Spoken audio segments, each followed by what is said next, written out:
Bila je ovo još jedna uspješna godina, zanimljiva i živopisna kao i uvijek.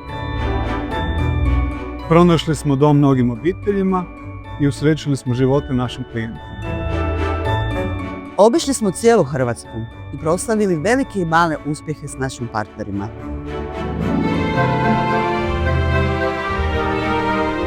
Poželjeli smo dobrodošlicu novim kolegama. Zajedno smo učili i rasli. Bili smo podrška jedni drugima u poslu, čak i na sportskim natjecanjima.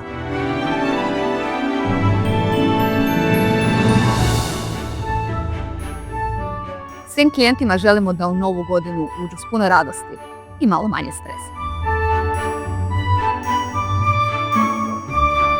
Vi nama dajete razlog da radimo posao koji volimo i da se zajedno s vama veselimo uspjesima. I neka vam blagdani budu topli, veseli i puno lijepih trenutaka na kojih se osjećate kao doma. Od našeg Opereta tima, vama, vašim obiteljima i prijateljima. Sretan Božić i najljepša nova godina! Živjeli!